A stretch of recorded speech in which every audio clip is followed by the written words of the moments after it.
laptop on October 14th, 2020.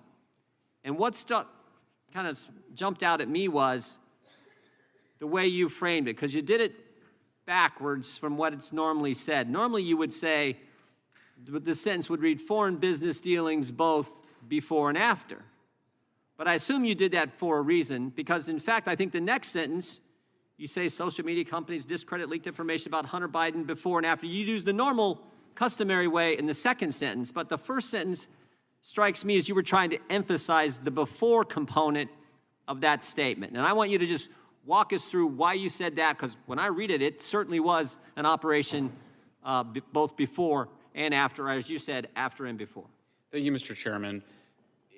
Reading through the whole sweep of events, I do not know the extent to which the influence operation aimed at pre-bunking the Hunter Biden laptop was coordinated. I don't know who all was involved, but what we saw was, you saw Aspen and Stanford many months before then saying, don't cover the material in the hack and leak without emphasizing the fact that it could be disinformation. Okay, so they're priming journalists to not cover a future hack and leak in the way that journalists have long been trained to, with in the tradition of the Pentagon Papers, made famous by the Steven Spielberg movie.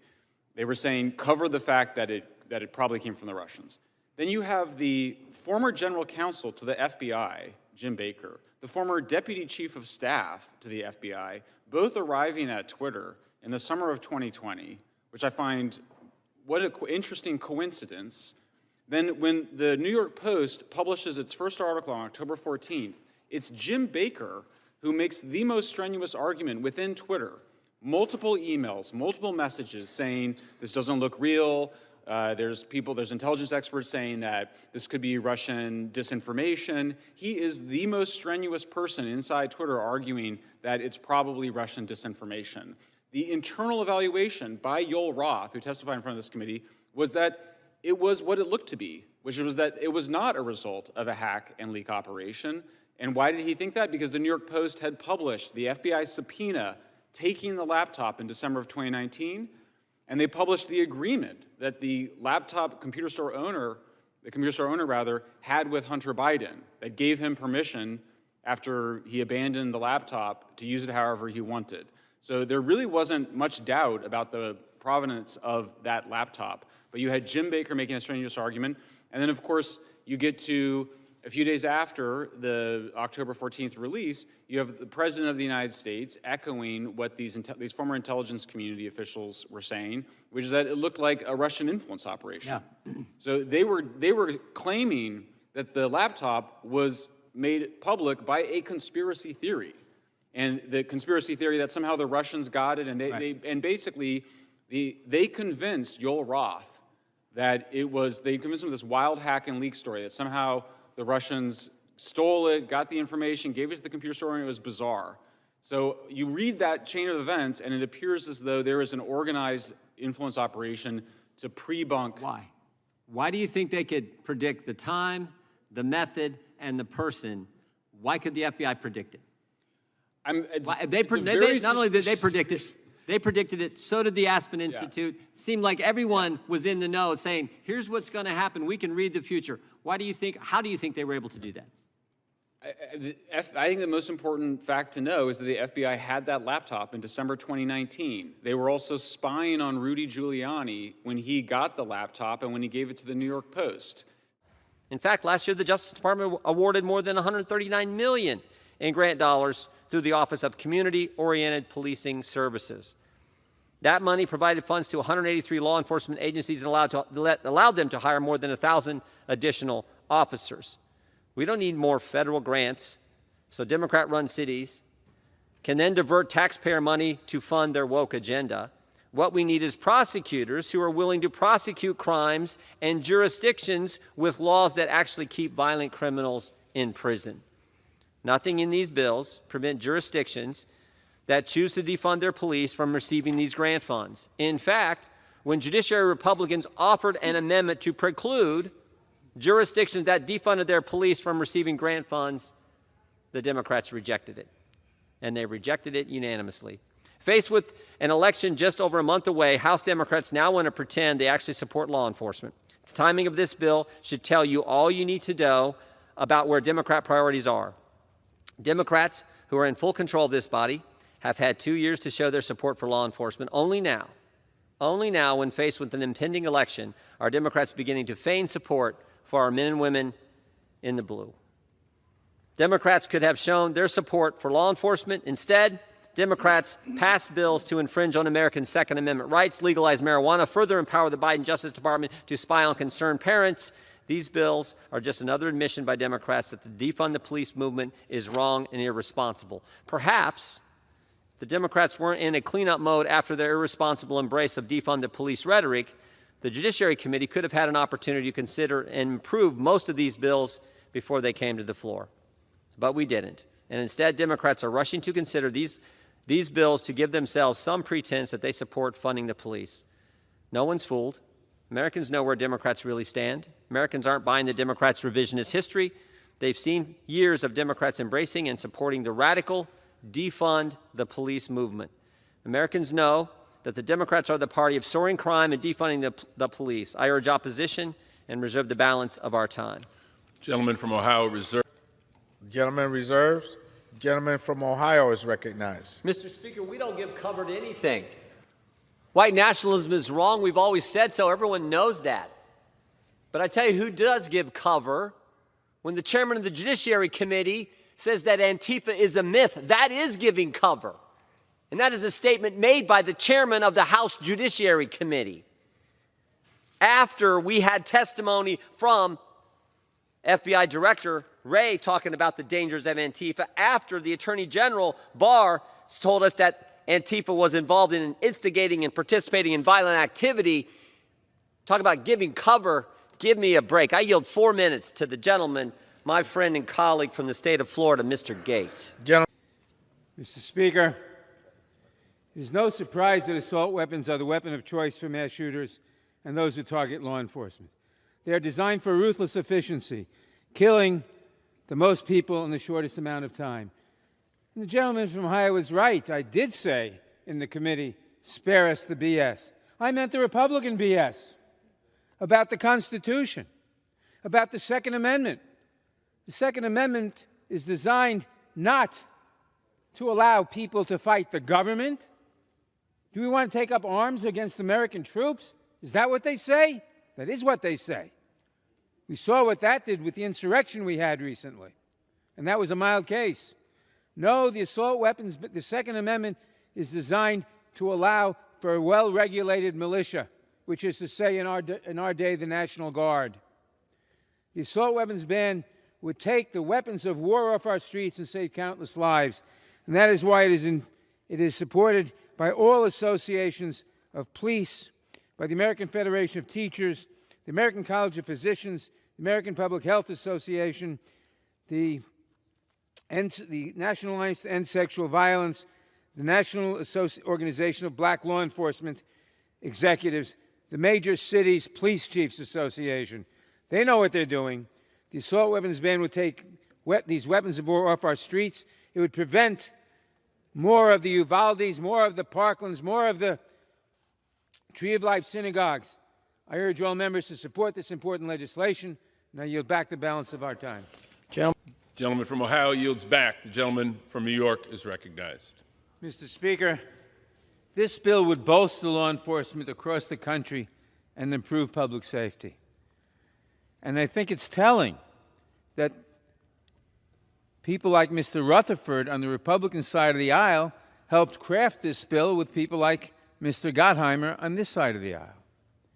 On the other hand, there are obviously a lot of Republicans like Mr. Jordan who want to defund the police, or at least defund small-town America police, by opposing this bill.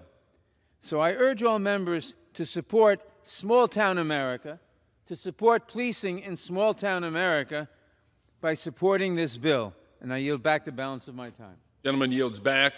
All time for debate has expired.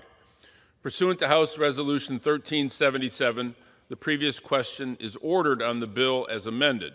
Thank you, Mr. Chairman. I think in your opening statement you used the term, you used the phrase Republicans opposed it, I think 7 times if I counted accurately. The reason we oppose it is because all those pieces of legislation were a direct violation of the Second Amendment. The right to keep and bear arms shall not be infringed. Plain and simple. It doesn't say the right to keep and bear muskets shall not be infringed. It doesn't say shall not be infringed unless Democrats say this weapon looks so scary we have to get rid of it. It doesn't say that at all. It says shall not be infringed. We said this in the last markup on legislation where the Democrats were trying to infringe on Americans, law-abiding Americans' Second Amendment liberties. We said the Democrats' beef is with the Second Amendment. If you want to change the Second, you want to get rid of the Second Amendment, go try a constitutional amendment. See how far you get with that.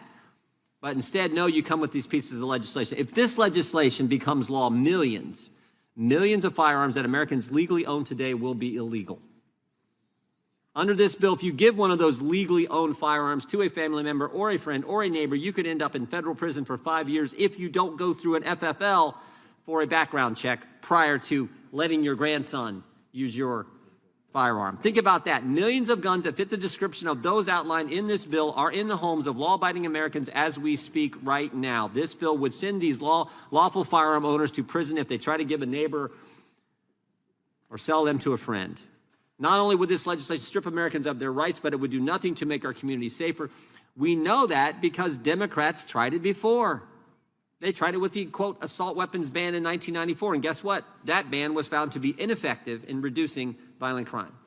A congressionally mandated study concluded that the banned guns were never used in more than a modest fraction of all gun murders, before the 1994 ban, and that the law's 10-round limit on new magazines was not a factor in multiple victim or multiple wound crimes.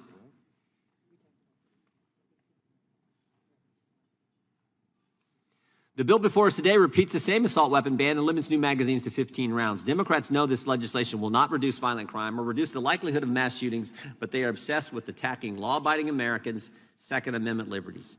For over 30 years, the Democrats have been running a propaganda campaign to make people believe that, quote, assault weapons are a specific class of firearms that no one needs to own. In reality, assault weapons is a message-tested phrase made up by the political class to advance its anti-gun agenda. In 1998, gun control advocates at the Violence Policy Center made up the term assault weapon to stoke fear and exploit public confusion about commonly owned rifles. These advocates stated that this confusion can only increase the chance of public support for restrictions on these weapons. Just last week, in a moment of candor, the Associated Press cautioned avoiding terms like assault weapon and assault rifle because they are highly politicized and convey little meaning about the actual functions of the weapon. Despite what gun control advocates claim, semi-automatic assault weapons are not designed to spray fire. They are not designed to be fired from the hip. They are not high-powered. They are not equipped with grenade launchers and rocket launchers, as some have said. The notion that adding certain accessories to an otherwise lawful rifle can somehow turn that rifle into an assault weapon is illogical and wrong. Proponents of gun control label standard capacity magazines sold with commonly owned firearms as, quote, high-capacity or large-capacity magazines. The overwhelming majority of magazines sold with rifles and handguns have the capacity to accommodate between 15 and 30 rounds of ammunition. Both semi-automatic assault weapons and large-capacity ammunition feeding devices have been used for self-defense purposes. This legislation will not make our communities safer. It will, in fact, make them more dangerous. In 2019, there were 386 self-defense killings that were determined to be, quote, justifiable homicides by investigators and prosecutors. In 2013, a study ordered by the CDC and carried out by the National Academies Institute of Medicine and National Research Council found that annual defensive uses of a firearm range numbered up to 3 million. This number has likely gone up since then as more states have passed laws allowing law-abiding citizens to carry a concealed firearm. And most importantly, the very types of firearms we are discussing here today have been used in numerous self-defense situations just this year. On July 7th, 2022, a Florida homeowner fired his AK-47 style rifle when individuals forcibly entered his home. After the homeowner opened fire, the individuals immediately fled. When asked if the homeowner would face charges, Escambia County Sheriff Chip Simmons said, absolutely not. The homeowner's protecting himself, and in Florida and in Escambia County, you can protect yourself. On April 8th, 2022, a man in Melbourne, Florida, sitting at his truck, in his truck outside a friend's house, was confronted by an angry acquaintance who opened fire on him. The man grabbed his own handgun and shot back. When the handgun jammed, the man retrieved his AR-15 from his backseat and started shooting back. The man maintained defensive fire until the assailant ran away. Police were able to arrest and charge the assailant. No one was injured. On April 7, 2022, in Brownsboro, Texas, a homeowner armed with an AR-15 rifle confronted a suspect who broke into his home by smashing through glass of the front door. The homeowner held the suspect at gunpoint until the police arrived. Democrats get their way, law-abiding Americans would be prevented from using these weapons to defend themselves against violent intruders in their homes. Prevented from defending themselves, their family, their property because of this legislation. This legislation is dangerous. It doesn't square with the Constitution, with the Second Amendment in any way, and it has failed in the past. Because of all that, I urge my colleagues to vote against it. I yield back. Madam Speaker, I find it amazing that the gentleman from Ohio would argue that we shouldn't give appropriations to the Department of Justice. Congress votes appropriations for every department. And if you think the Department of Justice is not being run properly, well, there's a presidential election coming up. That's the purpose of elections. And at the present time, the American people, 2 years ago, elected Joe Biden president and Kamala Harris vice president, and the president appointed the Secretary of Justice and the chairman of the FTC, both of whom I think are... Schumer. Told Fox News, don't play video footage from January 6th. Was that a commitment to steadfast devotion to free expression? I think Senator, I cannot speak for Senator Schumer or what he intended. I'm not asking you to speak for him. I'm asking you to comment on what he said. If there is an issue of national security, sir, I'm not going to comment on what How about the very next day when this committee released a report where the Federal Trade Commission sent a letter to a private company, Twitter, and asked them, who are the journalists you're talking with, and named 4 journalists by name? Would that be consistent with a steadfast devotion to free expression? Sir, PEN America consistently works to defend the rights of journalists, including their ability to do their job. That's all I will say about that. The next day, 2 of those 4 journalists mentioned in the FTC's letter to Twitter testified in front of this committee, and Democrat members of Congress asked those 2 journalists who their sources were. Is that consistent with a steadfast devotion to free expression? Sir, PEN America consistently works to ensure that journalists can do their job, and that means allowing for anonymous sources as appropriate. Good for you. How about this? 2 days into the Biden administration, literally 2 days, January 23rd, 2021, Clark Humphrey, Executive Office of the Presidency, White House office, sends an email to Twitter where he says this: wanted to flag the below tweet, and I'm wondering if we can get moving on the process for having it removed ASAP. Would that be consistent with a steadfast devotion to free expression? Sir, I don't have the content of the tweet, so I can't speak to that. I'll give you the content. They cited a tweet from Robert F. Kennedy, that conservative Republican, Robert F. Kennedy Jr., where he was raising some concerns about vaccines. And the White House, 2 days into this administration, said they wanted that tweet taken down. Would that be consistent with free expression? I will say 2 things about that. One is that, not having seen this, and I appreciate you reading it to me. One is that we would like to err on the side of permitting content, so that because I think it's important to have content. I'm with you. I'm with you. That's why. And I think the other, sir, is that we would also want to ensure that if there is misinformation or disinformation being promulgated, that we're able to address it. Well, that's when it gets scary. That's when it gets real scary. I'm surprised you said that after mentioning free expression 16 times in your written statement, that suddenly now, unless it's misinformation as defined by you, that is entirely contrary to what the First Amendment's about. How about this? National School Boards Association letter that was the catalyst for most of this, frankly all of this, I think, was sent on September 29, 2021. I just want to read the first sentence. America's public schools and education leaders are under immediate threat. The letter then goes on to say, the NSBA requests a joint expedited review by the Department of Justice. Such review should examine the use of the Patriot Acts in regard to domestic terrorism. Do you agree with the NSBA letter sent on September 29, 2021? Sir, we are not, PEN America has not had a position on that letter. I will just say I understand. No, I'm just asking, well, how about those 2 sentences I just read? Do you agree with the tone of that in that letter? Do you agree with that? I'll say this, it is really important that any member of a community is able to stand up before a school board and voice their opinion. It is equally important that a school board member is able to carry out this critical, important public service, sir, in a way that keeps our safety. That's really what I Well, was. you know who disagrees with it? Who disagrees with me, sir? All kinds of people. But the most important, I think, entity who disagrees with it is the School Boards Association themselves. Because 23 days later, they rescinded it. 23 days later, they said this: we regret and apologize for the letter. There was no justification for the language included in the letter. So, I mean, the idea that the attorney